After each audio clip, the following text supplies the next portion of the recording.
Sir আপনার একটা parcel আছে। পার্সেল? বাহ, ডিউ ডেটের আগে ডেলিভারি করছো, ভালো ভালো। Thank you sir. এখানে একটা সই করে দেবেন। 599 টাকা। কেন? আমি তো 550 দেখেছিলাম। না স্যার, সিস্টেমে তো এই প্রাইসটাই দেখাচ্ছে। আচ্ছা ঠিক আছে, আমি ভুল দেখেছিলাম হয়তো। পেন আছে? ইয়েস স্যার, এই নিন sir. Harish Chatterjee lane, check. Anandapalli, check. Muchipara lane. Muchipara? এই দাঁড়াও দাঁড়াও। কি হলো স্যার? উফ, আবার গন্ডগোল করেছো। কি গন্ডগোল স্যার? মুচিপাড়ার অ্যাড্রেসে ভুল পেমেন্ট গেছে। এরকম করলে আমাদের রেপুটেশন থাকবে? ইয়েস স্যার, আসলে অনেক কটা অর্ডার ছিল তো, তাই হয়তো সিস্টেমে ভুল ইনপুট করা হয়ে গেছে মনে হয়।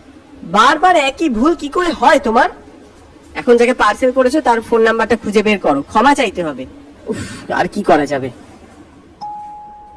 অ্যাড্রেস ঘেটে অবশেষে ফোনটা করেই ফেললাম। হ্যালো স্যার, জ্যাস কুরিয়ার সার্ভিস থেকে সুজিব বলছিলাম। হ্যাঁ বলুন। বলছি আজ সকালে আপনার কাছে একটা পার্সেল গেছে। হ্যাঁ হ্যাঁ হ্যাঁ। অ্যাকচুয়ালি স্যার আপনার থেকে পেমেন্টটা না ভুল নেওয়া হয়ে গেছে। আমরা কাল সকালের মধ্যেই টাকাটা আপনার অ্যাকাউন্টে ট্রান্সফার করে দেব।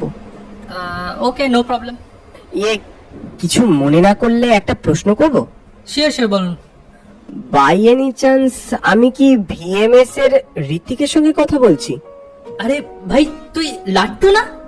দেখেছিস তোর গলাটা আজও আমি কেমন মনে রেখেছি।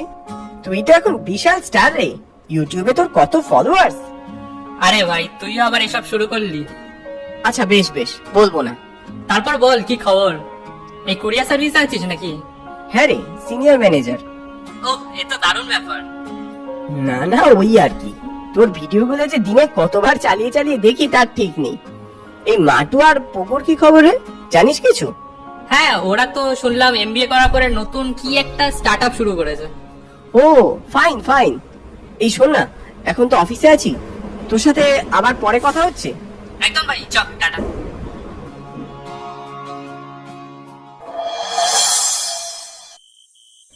আজকের মধ্যে এডিটিং কমপ্লিট হয়ে গেলে কাল ভিডিও আপলোড হয়ে যাবে, ব্যাস তারপর এক সপ্তাহ নিশ্চিন্ত।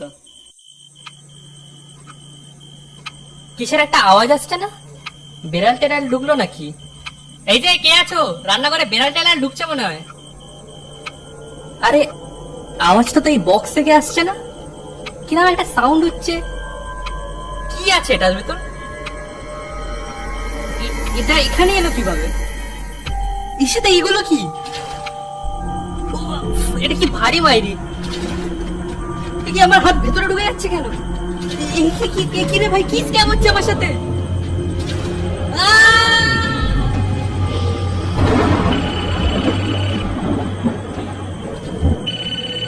ফোনের শব্দে ঘুম ভেঙে গেল। উঠে বসে দেখি বাইরে প্রবল ঝড় বৃষ্টি শুরু হয়েছে। তখন ঘড়ির দিকে তাকিয়ে দেখি রাত 12:30। মুখটা ধরাস করে উঠল। এত রাতে আবার কে ফোন করেছে কে জানে। হ্যালো, হেল্প, বাঁচাও। কে কে বলছেন? আমি ঋত্বিক বলছি। ঋত্বিক, তুই কোথায়? তুই কোথায় এখন? তুই ঠিক আছিস তো? না না, কিচ্ছু ঠিক নেই ভাই। ভাই আমাকে প্লিজ বাঁচা ভাই। বুঝলাম ও বোধহয় কোনো বড়সড় বিপদে পড়েছে, কিন্তু কিসের বিপদ? আচ্ছা আচ্ছা, আগে তুই শান্ত হ। এখন কোথায় আছিস বল। বুঝতে পারলে তো লাটা চুকে যেত ভাই। কোথায় আছি, কেন আছি, কি করে এলাম, কিচ্ছু বুঝতে পারছি না। একটা স্যাঁতস্যাঁতে নোংরা জায়গা, চারিদিকে বিচ্ছিরি গন্ধ। আমি নিঃশ্বাস নিতে পারছি না। আমার আমার দম বন্ধ হয়ে আসছে। চারদিকটা আরেকটু ভালো করে লক্ষ্য কর। ওখানে কি কিছুই দেখা যাচ্ছে না? কিচ্ছু দেখা যাচ্ছে না ভাই, কোথাও কিচ্ছু নেই। মনে হচ্ছে দমটা বন্ধ হয়ে যাবে। এই নাম্বারটা থেকেই শেষ কলটা এসেছিল, তাই বোধহয় তোর কাছেই ফোনটা গেছে। ভাই যেভাবে হোক বাঁচা। কিন্তু তুই ওখানে গেলি কিভাবে? ওই বাক্স। Hello hello. না, ওপাশ থেকে আর কোনো উত্তর এলো না। লাইনটা কেটে গেল মনে হয়। আমি বার দুয়েক ফোন করার চেষ্টা করলাম, কিন্তু কিছুতেই ওকে ফোনে পাওয়া গেল না। এই মুহূর্তে সবটা কাউকে জানানো উচিত। বাইরেই ঝড় বৃষ্টি, কি করব, কোথায় যাব, কিচ্ছু বুঝে উঠতে পারলাম না। ঠিক করলাম সব ব্যাপারটা এখনই পুলিশকে জানাতে হবে।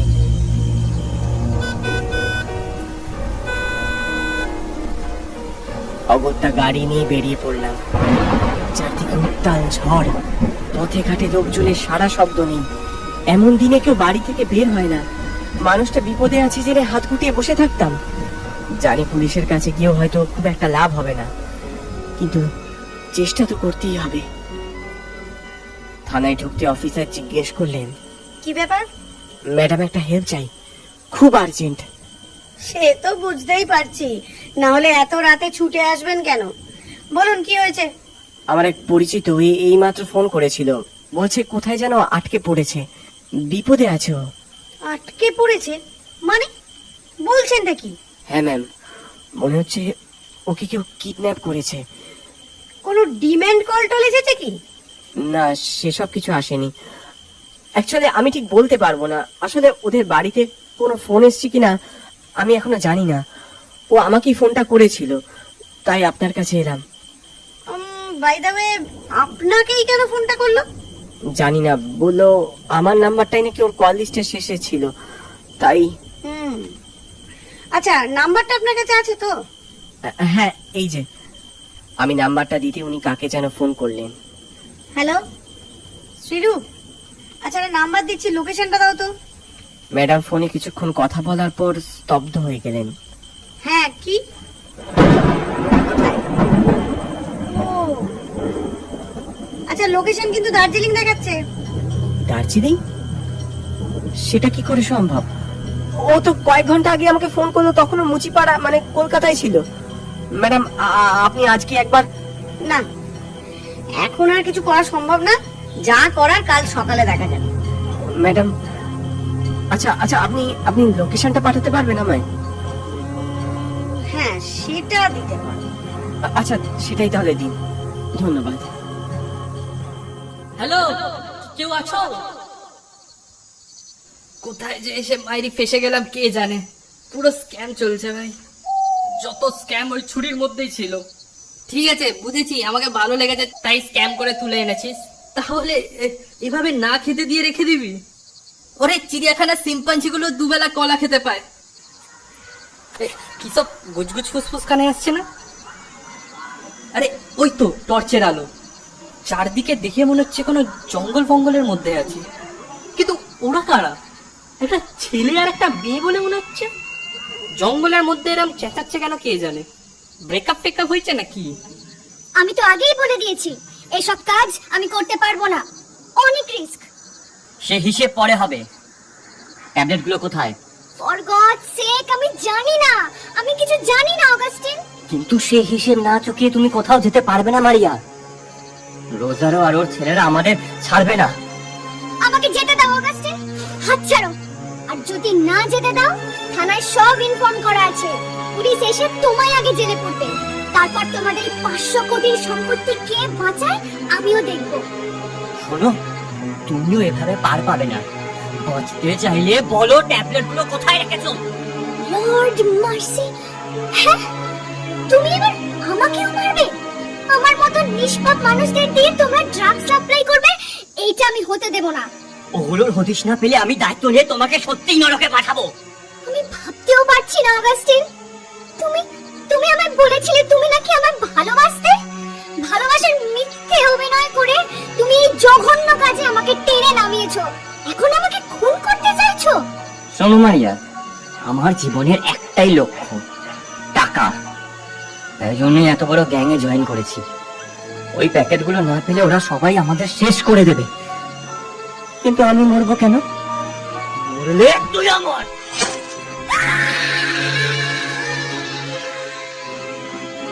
কি এ তো মেয়েটার পেটে ছুরি বসিয়ে দিল। এটা তো সেই ছুরিটা। কেস করেছে, ওটা এর কাছে গেল কি করে? এসব কি সিনেমা হচ্ছে ভাই? না না, আমি আর দেখতে পাচ্ছি না। আরে ভাই, কেউ আছো? বাঁচাও। ও মাই গড, লোকটা গর্ত করছে কেন? মেয়েটার লাশটা পুঁতবে বলে নাকি? এ তো পুরো 500 কোটি স্ক্যাম হচ্ছে। মেয়েটা কোথায় গেল? এখানেই তো ছিল। মেয়েটা এরকম কঙ্কাল হয়ে গেল কি করে? কি এই যে আমার দিকেই তেড়ে আসছে। আরে এখনই আমার কলকল যেগুলো জম লাগতে গেল, হাত পা নাড়াতে পারছি না কেন? পুলিশের উপরে ভরসা না রেখে আগের রাতে নিজেই বেরিয়ে পড়েছি। ভোরে আলো ফুটছে, দার্জিলিং এ ঢুকছি প্রায়। সারা রাত এক টানা গাড়ি চালিয়েছি, দু চোখ ক্লান্তিতে বুঝে আছে যেন। ঋত্বিক কিভাবে আছে, কেমন আছে কে জানে। পুলিশ শুধু লোকেশন ট্রেস করা ছাড়া কিচ্ছু সাহায্য করতে পারলো না। তাই ওদের ভরসায় না থেকে নিজে গাড়ি নিয়ে বেরিয়ে পড়লাম। পাহাড়ের চড়াই উতরাই ভেঙে গাড়ি ছুটছে, দুদিকে শুধু জঙ্গল। তখন পুলিশের দেওয়া তথ্য অনুযায়ী এই আশপাশে ঋত্বিকের লাস্ট মোবাইল লোকেশন ট্রেস করা হয়েছিল, কিন্তু চারদিকে যা কুয়াশা, প্রায় কিছুই দেখা যাচ্ছে না। এসব ভাবতে ভাবতে অন্যমনস্ক হয়ে গাড়ি চালাচ্ছি। ঠিক তখনই পিছন থেকে চিৎকার শুনতে পেলাম। বাঁচা, বাঁচাও, বাঁচাও আমাকে, হেল্প! গলার স্বরটা চেনা চেনা ঠেকলো। গাড়ির রিয়ার মিররের দিকে তাকিয়ে দেখি জঙ্গলের ভিতর থেকে ছুটতে ছুটতে বেরিয়ে আসছে ঋত্বিক, আর ওর পিছনে কিছু ছায়া শরীর ছুটে আসছে। আমি সঙ্গে সঙ্গে গাড়ি থামিয়ে গাড়ি থেকে নামলাম। ঋত্বিক, ঋত্বিক, এই যে এদিকে, আমি এদিকে। আমাকে দেখে ছুটতে ছুটতে গাড়ির কাছে এসেও হাঁপাতে লাগলো। আমায় বাঁচা, বাঁচা ভাই। তুই এখানে কিভাবে এলি? নাকি তুইও আমার মতো? এখন এত কিছু বলার সময় নেই, তাড়াতাড়ি ওঠ গাড়িতে। থ্যাঙ্কস ভাই, আজ তুই না থাকলে কেস পুরো জন্ডিস হয়ে যেত। সে তো বুঝলাম, কিন্তু তুই এখানে এলি কিভাবে সেটাই তো বুঝতে পারছি না। ভাই সেটা আমিও জানি না, তবে ওই বাক্সের মধ্যেই কোনো স্ক্যাম ছিল। হঠাৎ করে শুনি ভেতর থেকে একটা আওয়াজ আসছে, তো গিয়ে বক্স খুলে দেখি সেই ছুরিটা। কোন ছুরি? আরে কদিন আগেই দার্জিলিং এসেছিলাম ঘুরতে, ওই অ্যান্টনি হাউসের সামনে থেকে একটা ছুরি কিনেছিলাম, অ্যান্টিক ছুরি। কিন্তু ছুরিটা আমি হোমস্টেতেই ফেলে চলে এসেছিলাম। তাহলে ওটাই বাক্সে এলো কি করে? সেখানেই তো স্ক্যাম। তো বক্স খুলে দেখি ওই ছুরিটার সাথে কিছু হাড়গোড়ের টুকরো। সেগুলোকে পাত্তা না দিয়েই আমি ছুরিটা নিতে গেলাম। সেখানে আলাদাই ব্যাপার, যত হাত ঢোকাচ্ছি তত ঢুকে যাচ্ছিল, কিছুতেই বের করতে পারছিলাম না। কোনোই অবধি ঢোকার পর তো কোনো হুঁশই ছিল না। হুঁশ যখন ফিরলো দেখলাম এখানে। ঋত্বিকের কথা শুনতে শুনতে এতটাই অন্যমনস্ক হয়ে গিয়েছিলাম, উল্টো দিক থেকে কখন যে গাড়ি আসছে খেয়াল পড়লো না। সে গাড়ির তীব্র হেডলাইটের আলো যখন আমার চোখ ধাঁধিয়ে দিল, আমি কোনো রকমে কোনো মতে সেই গাড়িটাকে পাশ কাটালাম। আরে ভাই কি হলো, সামলে! গাড়ির গতি কম করতে ব্রেকে পা রাখতেই দেখি ব্রেক কাজ করছে না।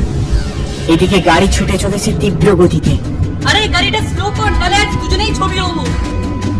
গাড়ি স্লো হবে না ভাই, ব্রেক কাজ করছে না। কি? হ্যাঁ, আমি কিছুতেই ব্রেক লাগাতে পারছি না। মনে হচ্ছে কিছু একটা গন্ডগোল হয়েছে। একটু, এ তো পুরোই গন্ডগোলের কেস। ওই ভুতুরের থেকে পালিয়ে এলাম, আর এবার এখানেই মরবো মনে হচ্ছে। এই খাদে পড়লে বডি খুঁজে পাওয়া যাবে না ভাই। পাহাড়ি রাস্তার একদিকে খাদ, অন্যদিকে জঙ্গল। গাড়ির নিয়ন্ত্রণ কিছুতেই আমার হাতে নেই। কি করব কিচ্ছু বুঝে উঠতে পারছি না। ভয় আমার হাত পা ঠান্ডা হয়ে যাচ্ছে। পা ঘুরতে গাড়ির গাল বক্স খুলে গেল, আর সঙ্গে সঙ্গে বেরিয়ে এলো একটা ছুরি। আরে আরে ভাই, এ তো সেই ছুরিটা। এটা সেই ছুরিটা? হ্যাঁ ভাই, হ্যাঁ। তুই এক্ষুনি ছুরিটা নিয়ে বাইরে ফেলে দে, নয়তো এর জন্যই আমরা মরবো। তুই শিওর? যা বলছি তাড়াতাড়ি কর এক্ষুনি। ঋত্বিক গাড়ির জানলা দিয়ে ছুরিটা বাইরে ফেলে দেওয়া মাত্র সব আগের মতো হয়ে গেল। গাড়ি চলে এলো আমার নিয়ন্ত্রণে। সব ঠিক হয়ে গেছে, আর চিন্তা নেই। আরে এ তো ম্যাজিক ভাই, কি করে হলো? কতবার এমন বিপদে পড়েছি, তাই আমার এই ব্যাপারে বেশ এক্সপিরিয়েন্স আছে। ঠিক কি করলে তিনাদের হাত থেকে রেহাই পাওয়া যায় সে আমি ভালোই জানি। ভাগ্যিস তুই ছিলিস, না হলে বাস্তবে স্ক্যাম হয়ে যাচ্ছিল।